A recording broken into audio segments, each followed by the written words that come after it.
أهلا بيكم، عاملين ايه؟ يا رب تكونوا بخير. جايلكم فيديو جديد وهنعمل النهاردة السبانخ مع بعض. لسه جايباها. أول حاجة بعملها بنضف السبانخ الأول. فيها ورقة صفرة، فيها أي ورقة لونها مش عاجبني هشيلها وارميها. اغسلها الأول كويس غسلة حلوة، وبعد كده بحط معاها حزمة من الكزبرة برضو بغسلها كويس جدا واحطها في مصفى، وتحتيها طبق اسيبها بقى تتصفى. اهم حاجة تغسلي السبانخ قبل ما تتقطع، لان لو غسلتيها وهي متقطعة فايدتها راحت في غسيل، وهتنزل في المية هتلاقي المية لونها اخضر كده. السبانخ بتاعتنا ما بقاش فيها اي فايدة. فنصيحة مني ليكي انك بتغسلي السبانخ قبل ما تتقطع. في جزء طويل كده في الراس بشيله الاول، وبعد كده الحتة الحمرا دي مهم جدا ان انا اقطعها مع السبانخ. كده بقى بقطعها. قطعها بقى بالطريقة اللي تعجبك، على بلانشة، على ايدك، زي ما تحبي، وتحطيها في مصفى برضو. لو فيها مية بتنزل في الطبق اللي تحت. خلاص، السبانخ مفيدة جدا ولسه طالعة في السوق، جربوها بالطريقة دي حلوة جدا. اجيب بقى بصلاية كبيرة قوي، ده معايا نص كيلو من السبانخ، احط عليه بصلاية كبيرة.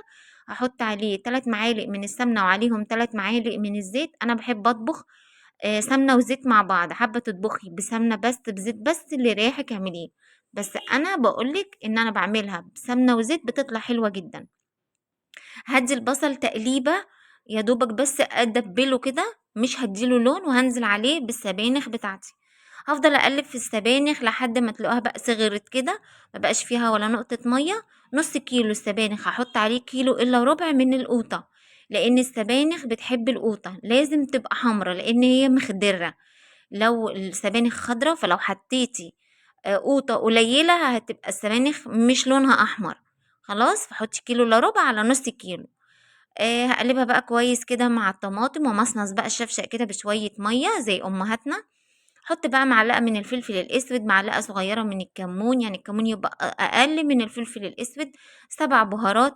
وبعد كده هسيبها بقى تغلي مع الصلصة، واجيب حوالي 3 معالق من الرز، مش هكتر رز كتير، وهحمره في شوية زيت. الرز بتاعي ما بيتغسلش، بجيبه من الكيس بتاعه احمره، لانك لو غسلتيه هياخد وقت جدا في التحمير. احط بقى الرز على السبانخ يستوي. ما تكتريش رز، لان هتلاقيها بقى ايه، الرز نفش وكتر، هتبقي مش محتاجة ان انت تعملي جنبها رز اصلا. هجيب بقى ايه، معلقة توم صغيرة ومعاهم معلقة سمنة، واحط عليه التوم. اول ما يحمر احط عليه معلقة من الكزبرة. ودي الطشة بتاعت السبانخ. جربي تعمليه بالطشة، وما تنسوش تشتركوا في القناة، ومع السلامة.